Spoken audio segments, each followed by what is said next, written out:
Hi friends, நாம் இந்த வீடியோவில் new book 6th standard term 1 ஹிஸ்ட்ரியில் இருக்க செகண்ட் லெசன் பார்க்க போகிறோம். டிஎன்பிஎஸ்சி டிஎன் தேர்ட் எக்ஸாம் ரிலேட்டடாக இம்பார்ட்டன்ட் பாயிண்ட்ஸ் மட்டும் நம்ம இந்த வீடியோவில் பார்க்க போகிறோம். யாராவது ஹவுஸ் ஒய்ஃபாக இருக்கீங்க, புக் எடுத்து படிக்கவே டைம் இல்லை, அப்போ யாராவது ஆடியோவை சொன்னால் நல்லா இருக்குமே அப்படின்னு நினச்சிங்கன்னா, இல்லைனா சில பேர் புக் எடுத்து படிக்கவே எனக்கு ரொம்ப போரிங்காக இருக்குது, யாராவது எக்ஸ்பிளைன் பண்ணால் நல்லா இருக்குமே நினச்சிங்கன்னா உங்களுக்கான வீடியோ தான் இது.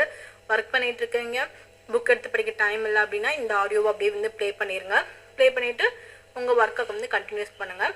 இந்த ஆடியோவை ரிப்பீட்டடாக 2-3 டைம் கேட்டாவே புக்கில் இருக்க எல்லா பாயிண்ட்ஸுமே வந்து இம்பார்ட்டன்ட் பாயிண்ட்ஸ் எல்லாமே வந்து கவர் ஆயிரும். நான் அந்த மாதிரி தான் புக்கில் இருக்க இம்பார்ட்டன்ட் பாயிண்ட்ஸில் இந்த வீடியோவில் சொல்ல போகிறேன். இந்த வீடியோ பார்த்தாவே இம்பார்ட்டன்ட் பாயிண்ட்ஸ் வந்து மோஸ்ட்லி கவர் ஆயிரும். சரி, வீடியோக்குள்ளே போகலாம். அப்கமிங் வீடியோஸில் நான் டிஎன்டெட்டுடைய ப்ரீவியஸ் இயர் கொஸ்டின் பேப்பர்ஸும் நான் கொடுக்குறேன். இப்போ நம்ம வீடியோக்குள்ளே போகலாம். இந்த வீடியோவில் நம்ம பார்க்க போகிற லெசனுடைய நேம் மனிதர்களின் பரிணாம வளர்ச்சி. அதுக்கு முன்னாடி நான் என்ன எடிஷன் யூஸ் பண்ணுறேன் அப்படிங்கிறத நான் சொல்லிடுறேன். நான் இப்போ இருக்க நியூ புக் தான் யூஸ் பண்ணுறேன். அது என்ன எடிஷனுங்கிறத காட்டிடுறேன். நம்ம என்ன எடிஷன் யூஸ் பண்ணுறோன்னா 2022 எடிஷன் தான் வந்து நம்ம யூஸ் பண்ணுறோம். நீங்கள் வெப்சைட்டில் புக் டவுன்லோட் பண்ணிங்கன்னா இந்த வருஷன் தான் இருக்கும். அதை தான் நம்ம யூஸ் பண்ணுறோம். அதாவது புது புக் தான் நம்ம யூஸ் பண்ணுறோம். ஓகே, இப்போ நம்ம லெசனுக்குள்ளே போயிடுவோம். லெசனில் மனித பரிணாம வளர்ச்சி நிலைகள் அப்படின்னு சொல்லி ஒரு இமேஜ் கொடுத்துருப்பாங்க. மனிதன் வந்து பரிணாம வளர்ச்சியில் எப்படி வந்து வளர்ந்து வந்தான் அப்படிங்கிறத இந்த பிக்சர் வந்து சொல்லியிருக்கோம். ஃபர்ஸ்ட் வந்த மனிதன் பேர் என்னன்னு சொல்லியிருக்காங்க, ஆஸ்ட்ரோபித்திகஸ். ஃபர்ஸ்ட் வந்த மனிதன் பேர் என்ன, ஆஸ்ட்ரோபித்திகஸ். செகண்ட் வந்து அதுக்கப்புறம் ஹோமோ ஹெபிலிஸ் வருவாங்க, அதுக்கப்புறம் ஹோமோ எரக்டஸ் வருவாங்க, அதுக்கப்புறம் நியாண்டர்தால் வருவாங்க, அப்புறம் ஹோமோ செஃபியன்ஸ் வருவாங்க, அதுக்கப்புறம் குரோமெக்னான்ஸ். இப்போ இருக்க மனுஷங்க தான் குரோமெக்னான்ஸ் அப்படின்னு வந்து சொல்கிறாங்க. இப்படி வந்து மனுஷங்க வந்து பரிணாம வளர்ச்சி அடைஞ்சு வந்திருக்காங்க. ஃபர்ஸ்ட்டு வந்தவங்க யார், ஆஸ்ட்ரோபித்திகஸ். எங்கூடய சேர்ந்து சொல்லுங்கள், உங்கள் மைண்டில் ஏறணும் அப்படின்னா எங்கூடய சேர்ந்து சொல்லுங்கள், ஆஸ்ட்ரோபித்திகஸ். ஃபர்ஸ்ட் வந்த மனிதன் பேர் வந்து ஆஸ்ட்ரோபித்திகஸ். செகண்ட் வந்தவங்க வந்து homo habilis. Homo habilis. Second யாரு, ஹோமோ ஹெபிலிஸ். செகண்ட் வந்தவங்க ஹோமோ ஹெபிலிஸ். இதுல வந்து இம்பார்ட்டன்ட் பாயிண்ட்னா இவங்க கருவிகளை வந்து உருவாக்கியிருக்காங்க அப்படிங்கிறது இம்பார்ட்டன்ட் பாயிண்ட். அப்போ ஃபர்ஸ்ட் வந்தவங்க யாரு, ஆஸ்ட்ரோபித்திகஸ். அதுக்கு அடுத்தபடியான மனிதனுடைய பரிணாம வளர்ச்சி homo habilis. Homo habilis. First மனிதனுடைய பரிணாம வளர்ச்சி என்னன்னு சொல்றாங்க, ஆஸ்ட்ரோபித்திகஸ்னோ. செகண்ட் வந்த மனிதனுடைய பரிணாம வளர்ச்சி ஹோமோ ஹெபிலிஸ் அப்படின்னு சொல்றாங்க. அந்த ஹோமோ ஹெபிலிஸ் மனிதன் கருவிகளை உருவாக்கினான் அப்படிங்கிறது இம்பார்ட்டன்ட் பாயிண்ட். அதுக்கப்புறம் வந்தது ஹோமோ எரக்டஸ். அதுக்கப்புறம் வந்தது ஹோமோ எரக்டஸ். இந்த மனுஷனுக்கு நெருப்பை பயன்படுத்த தெரிஞ்சிருந்துச்சு. யாருக்கு நெருப்பை பயன்படுத்த தெரிஞ்சிருந்துச்சு, ஹோமோ எரக்டஸ்க்கு நெருப்பை பயன்படுத்த தெரிஞ்சிருந்துச்சு. அதுக்கப்புறம் நியாண்டர்தால் வராங்க. இவங்க இறந்தவங்களை புதைச்சதுக்கான சான்று ஜெர்மனியில கிடைச்சிருக்கு. அதுக்கப்புறம் யார் வராங்க, நியாண்டர்தால் வராங்க. இவங்க இறந்தவங்களை வந்து புதைச்சிருக்காங்க, அதுக்கான சான்று ஜெர்மனியில கிடைச்சிருக்கு. அதுக்கப்புறம் வருது ஹோமோ செஃபியன்ஸ் அப்படிங்கிற மனிதன். இவன் வந்து ஆப்பிரிக்கால இருந்து இடம் பெயர்ந்து ஐரோப்பா ஆசியா பகுதிகள் வந்து குடியேறான். அதுக்கப்புறம் வருது யாரு, ஹோமோ செஃபியன்ஸ். இவன் ஆப்பிரிக்காவில இருந்து இடம் பெயர்ந்து ஐரோப்பா ஆசிய பகுதிகளில் குடியேறான். அடுத்து வர்றது குரோமெக்னான்ஸ். இவனை தான் நவீன மனிதன் சொல்றாங்க. இவன் ஈட்டி வகை கருவிகளையும் நெம்புகோல் வகை கருவிகளையும் பயன்படுத்தியிருக்கான். ஓகே, இப்போ ஆர்டரா சொல்லுங்க, எப்படி மனிதனுடைய பரிணாம வளர்ச்சி நிலை இருந்துச்சு. ஃபர்ஸ்ட் வந்தவங்க என்ன சொன்னாங்க, ஆஸ்ட்ரோபித்திகஸ், அதுக்கப்புறம் Homo habilis, Homo erectus, Neanderthal, Homo sapiens, குரோமெக்னான்ஸ்.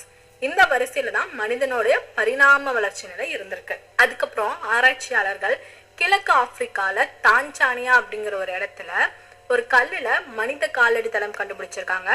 அது 3.5 மில்லியன் ஆண்டுகளுக்கு பழமையானது அப்படிங்கறத கண்டுபிடிச்சிருக்காங்க. எந்த இடத்துல மனித காலடி தளம் கல்லுல இருந்தது கண்டுபிடிச்சாங்க, கிழக்கு ஆப்பிரிக்கால இருக்க தான்சானியா அப்படிங்கிற இடத்துல. அந்த காலடி தடம் எவ்வளவு ஆண்டுகள் பழமையானது, 3.5 மில்லியன் ஆண்டுகள் பழமையானது அப்படிங்கறத கண்டுபிடிச்சிருக்காங்க. இந்த குரோமெக்னான்ஸ் மனுஷன் பிரான்ஸ்ல இருக்க லாஸ்காஸ் அப்படிங்கிற இடத்துல இருக்க குகைகளை வாழ்ந்ததுக்கான தொல்லியல் சான்று வந்து கிடைச்சிருக்கு. இவங்களுக்கும் இறந்தவங்களை புதைக்கிற பழக்கம் இருந்திருக்கு. இந்த குரோமெக்னான்ஸ் மனுஷன் இருந்ததுக்கான தொல்லியல் சான்று எங்க கிடைச்சிருக்கு, பிரான்ஸ்ல இருக்க லாஸ்காஸ் என்னும் இடத்துல கிடைச்சிருக்கு. எந்த இடம் அது, குகையில கிடைச்சிருக்கு. பிரான்ஸ்ல இருக்க லாஸ்காஸ்ங்கிற இடத்துல குகைகள்ல குரோமெக்னான்ஸ் அப்படிங்கிற மனிதர்கள் வாழ்ந்ததுக்கான தொல்லியல் சான்று கிடைச்சிருக்கு. கிழக்கு ஆப்பிரிக்கால இருந்து உலகத்துல மற்ற பகுதிகளுக்கு ஹோமோசெஃபியன்ஸ் இடப்பெயர்ச்சி அடைஞ்சிருக்காங்க. அது இந்த மேப்ல காமிச்சிருக்கேன், அதை நீங்க பாத்துக்கோங்க.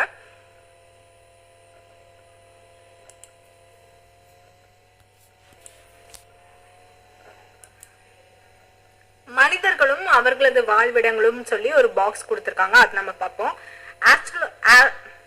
மனிதர்களும் அவர்களது வாழ்விடங்களும் சொல்லி ஒரு பாக்ஸ் கொடுத்துருக்காங்க, அதை நம்ம பார்ப்போம். ஆஸ்ட்ரலோபித்திகஸ் கிழக்கு ஆப்பிரிக்கால இருக்காங்க.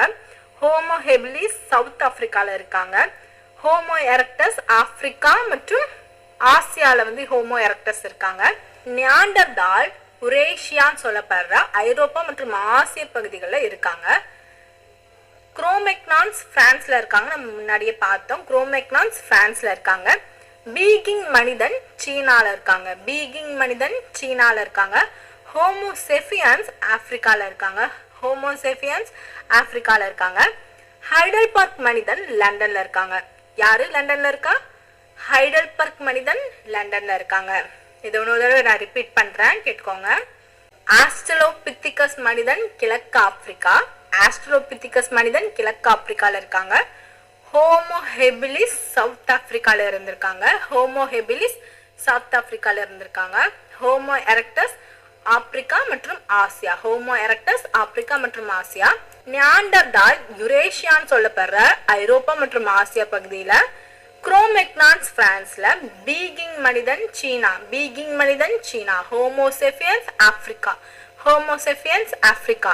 ஹைடல்பர்க் மனிதன் லண்டன். ஹைடல்பர்க் மனிதன் லண்டன். அதுக்கப்புறம் இம்பார்ட்டன்ட் பாயிண்ட், தீப்பெட்டியே பயன்படுத்தாம நெருப்பு உருவாக்குற பழக்கம் இப்ப வரைக்குமே நீலகிரி மாவட்டத்துல சில கிராமங்கள்ல இருக்கு அப்படின்னு ஒரு பாக்ஸ்ல கொடுத்துருக்காங்க. ஸோ இது இம்பார்ட்டன்டா பாத்துக்கணும். வரலாற்றுக்கு முந்தைய காலத்துல வாழ்ந்த மனிதர்கள் ஓவியங்கள் வரைஞ்சாங்க. அவங்க மோஸ்ட்லி விலங்குகளை தான் ஓவியமா வரைஞ்சாங்க. அவர்கள் வாழ்ந்த குகைகள், அவங்க வரைஞ்ச ஓவியங்கள் எங்கெங்க இருக்கு அப்படின்னு நம்மளுடைய தமிழ்நாடு ஸ்கூல் புக் டெக்ஸ்ட் புக்ல அந்த பிக்சர்ஸ், நம்மளுடைய தமிழ்நாடு ஸ்கூல் புக்ல பிக்சர்ஸோட அந்த டிஸ்ட்ரிக்ட் எங்கெங்க இருக்கு அப்படின்னு கொடுத்துருக்காங்க. இதை ஒன்ஸ் பாத்துக்கோங்க. நான் அதை இந்த வீடியோலயும் கொடுக்குறேன், அதை அப்படியே பாத்துக்கோங்க. அதுக்கப்புறம் இதுல ஒரு பாயிண்ட் கொடுத்துருப்பாங்க. இது வரைக்கும் நமக்கு கிடைச்ச 750 குகைகள்ல ஏறத்தாழ 500 குகைகள்ல பாறை ஓவியங்கள் இருக்கு. அவ்வளவுதான் இதுல இம்பார்ட்டன்ட் பாயிண்ட்ஸ். இந்த வீடியோவை திரும்ப திரும்ப ப்ளே பண்ணி கேளுங்க, அது ஆட்டோமேட்டிக்கா மைண்ட்ல ஏறிடும். இதே மாதிரி நிறைய வீடியோஸ்க்கு நம்ம சேனல் சப்ஸ்கிரைப் பண்ணி வச்சுக்கோங்க. அப்கமிங் வீடியோஸ்ல நம்ம TN TED உடைய ப்ரீவியஸ் இயர் கொஸ்டின்ஸ் கொடுக்க போறோம். அதுக்காக நம்ம சேனல் சப்ஸ்கிரைப் பண்ணி வச்சுக்கோங்க.